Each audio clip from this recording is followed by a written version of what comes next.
Bienvenue sur Africa 24 dans cette nouvelle édition du Non-Stop Info. Au sommaire de l'actualité, relancer le dialogue politique, prolonger le plan Sénégal émergent. Le président Macky Sall a fixé les priorités de son second mandat. Ce mardi 2 avril, le chef de l'État réélu a officiellement prêté serment devant une vingtaine de chefs d'État. En Guinée-Bissau, le gouvernement veut optimiser sa couverture en électricité et mise sur l'énergie renouvelable. Un appel d'offres a été lancé pour la mise en place de 22 MW de centrales solaires. Et au Nigeria, Funmi Adoubi donne une seconde vie au papier. La jeune artiste fabrique des objets décoratifs à travers du papier recyclé. Elle forme également des jeunes étudiants à la transformation des déchets. Mais tout d'abord, avec 59,05% des voix aux Comores, la Cour suprême confirme la victoire du président Azali Assoumani. Une victoire déjà annoncée par la commission électorale qui avait publié 1,5 point de moins il y a quelques jours. Mahamoud Ahmada, le candidat soutenu par le parti Joua, arrive deuxième avec 15,7%. Les 11 autres candidats sont loin derrière à 5% et en dessous. Toutefois, une contestation de l'opposition est attendue. Le Conseil national de transition, créé par des membres d'opposition, conteste l'ensemble de ce processus électoral et ne reconnaît plus le pouvoir. Et de deux pour le président Macky Sall. Après sa réélection, le chef de l'État sénégalais a été investi pour un second mandat ce mardi 2 avril devant une vingtaine de chefs d'État du continent africain. Il a prêté serment et dans son discours d'investiture, le chef de l'État a fixé ses priorités, notamment le prolongement du plan Sénégal émergent et la relance du dialogue politique. Reportage à Dakar de notre correspondant Eladji Ndiaye. Mardi 2 avril, le Conseil constitutionnel sénégalais a reconduit le président Macky Sall dans ses fonctions de chef de l'État à l'issue d'une cérémonie de prestation de serment marquée par la présence d'une vingtaine de ses pairs. Cette étape obligatoire pour entamer son deuxième mandat de 5 ans a permis au président Macky Sall de s'engager à mettre le Sénégal sur les rampes du développement. Nos acquis sont indéniables et seront renforcés par la mise en œuvre de la deuxième phase du plan Sénégal émergent sur la période 2019-2024.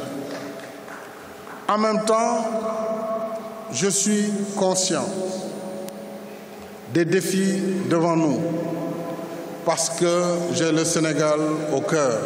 Nouvellement installé dans ses fonctions, le président de la République Macky Sall a placé les femmes, les filles et les jeunes en priorité de son quinquennat en s'engageant à améliorer leurs conditions de vie. Je porterai également une attention particulière aux politiques publiques en faveur des femmes et des filles.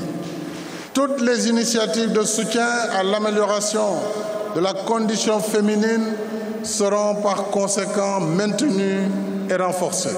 Le président de la République a annoncé le lancement d'un vaste programme de construction de 100 000 logements sur 5 ans pour permettre aux Sénégalais d'avoir, selon ses termes, un logement décent à un coût accessible.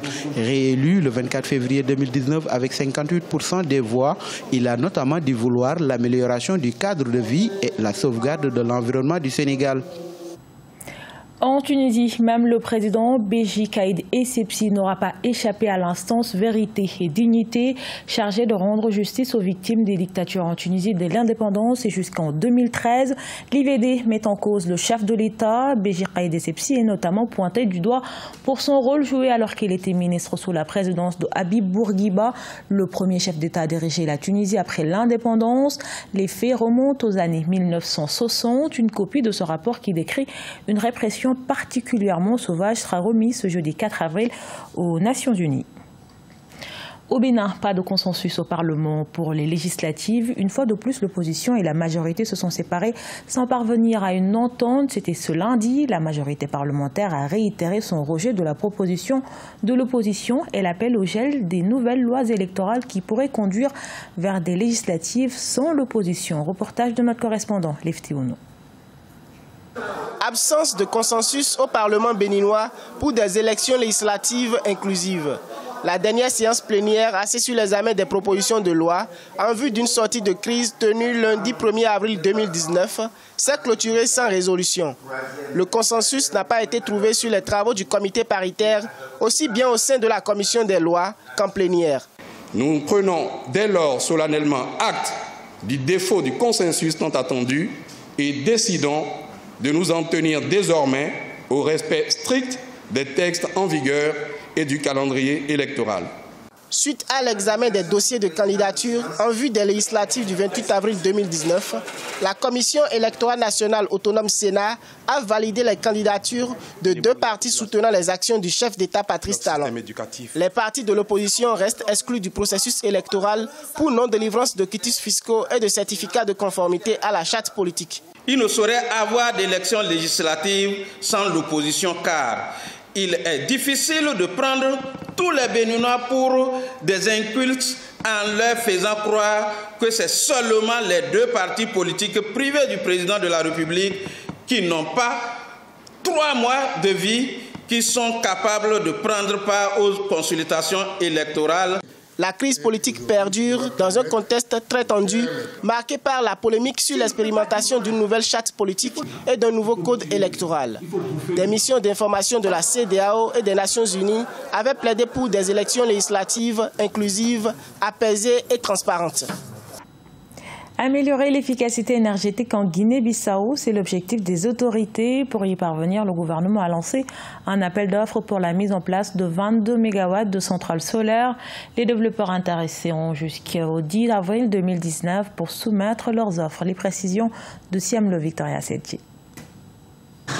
Le gouvernement de Guinée-Bissau veut optimiser sa couverture en électricité et mise sur l'énergie renouvelable. L'exécutif vient de lancer un appel d'offres pour la mise en place de 22 MW de centrales solaires. Un appel à concurrence qui entend améliorer l'efficacité énergétique. Les développeurs intéressés ont jusqu'au 10 avril 2019 pour soumettre leurs offres. Au niveau national, il y a des entreprises qui peuvent réaliser ce projet. Le gouvernement se donne les moyens de pouvoir satisfaire la population. Alors, les défis, c'est de véritablement trouver des partenaires au développement parce que les entreprises doivent s'installer et sans l'énergie, c'est compliqué. Dans le cadre du projet, le gouvernement a reçu de la Banque ouest-africaine de développement un appui de 42,9 millions de dollars. Il est prévu la construction d'une centrale de 20 MW afin de ravitailler la compagnie électrique nationale via un contrat de rachat. 2 mini-centrales solaires hybrides d'1 MW chacune seront également mises en place. La capitale Bissau a besoin autour de 30 MW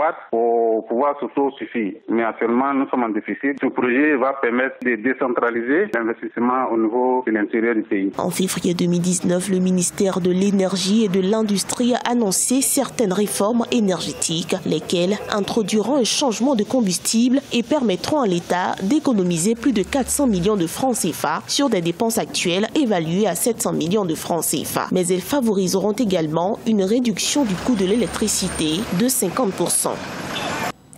Transformer les déchets de papier en articles écologiques attrayants, ainsi se résume l'activité de Funmi Adobe, jeune artiste nigériane de 29 ans. Elle a développé son activité et grâce aux médias sociaux, l'artiste commercialise ses œuvres issues du recyclage qui sont appréciées des sociétés événementielles. Son portrait avec Amen Edji. Au Nigeria, Funmi Adobe crée des produits décoratifs à partir de papier usagé. Elle fait du recyclage pour former des objets attrayants pour divers événements comme des séances photos, des anniversaires et des mariages. La principale histoire derrière ceci est pratiquement le recyclage. Au lieu de jeter le papier ou les vieux magazines, vous pouvez en faire des objets décoratifs pour votre maison. Il s'agit donc essentiellement de les réutiliser et de ne pas les jeter. Âgée de 29 ans, Adobe a commencé son métier en 2016 après avoir vendu une entreprise de confiserie. Elle utilise des matériaux pour créer des styles simples à partir de $40 et dont le prix est en fonction de la complexité du projet. Ces produits sont commercialisés sur les médias sociaux et attirent l'attention des agences d'événementiel. Les Nigérians apprécient énormément ce que je fais et s'émerveillent. Ils sont curieux de savoir si c'est vraiment du papier, ils ont envie de toucher.